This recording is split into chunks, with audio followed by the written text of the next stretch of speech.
When you think of power, of true, real power, in culture, in media,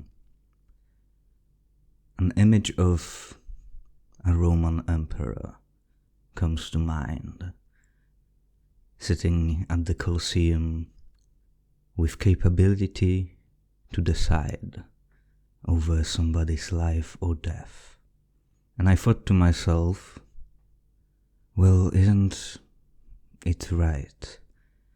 Isn't it true that to have power over life, you must have power over death?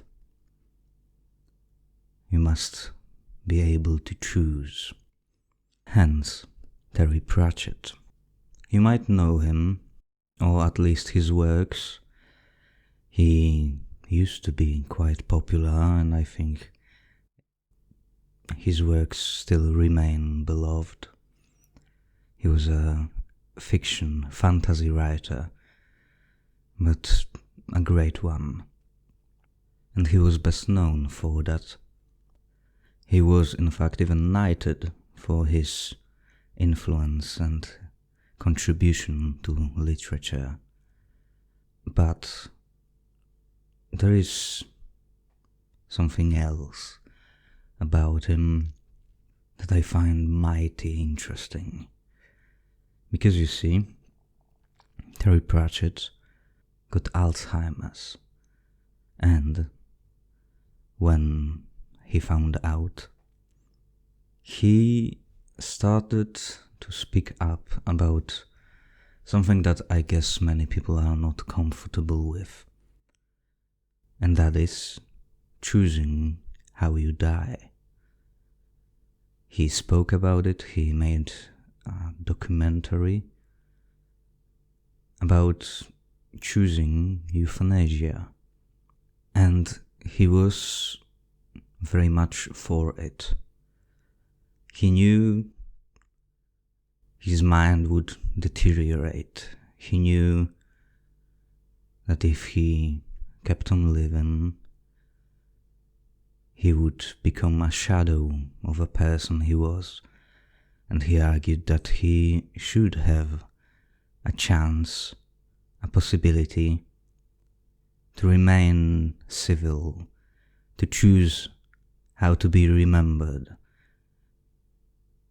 not as a sick old man, but as who he was.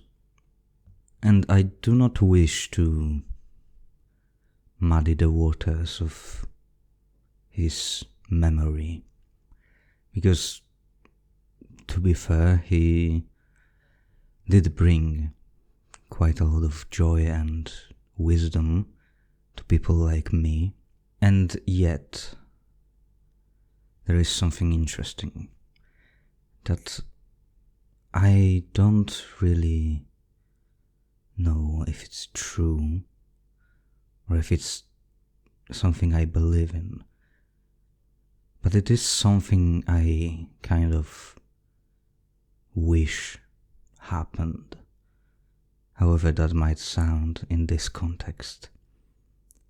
Because you see, he was British, and he did not want to go to a country where euthanasia is legal.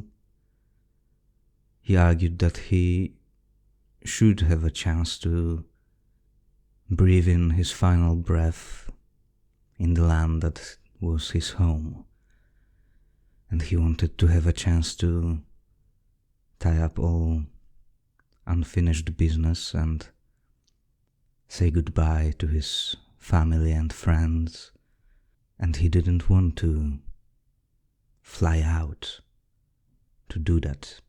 However, in 2015, he has passed away before Alzheimer's really took hold over him. And maybe it's just some kind of poetry, that it simply happened. But if it did not, I'd like to think that he did it, that he remained with his choice, remained the man he wanted to be remembered as, and that he accepted that his time has come. Because you see, in his books for many, many years, he created a character of death. He's a very kind death, the type of death that I wish is true. But let's not get into the whole belief system of death. But I think it would be nice to think that he was a man of his word, of principle, and that he had a choice after all. And when he passed, well, death welcomed him with a warm kindness.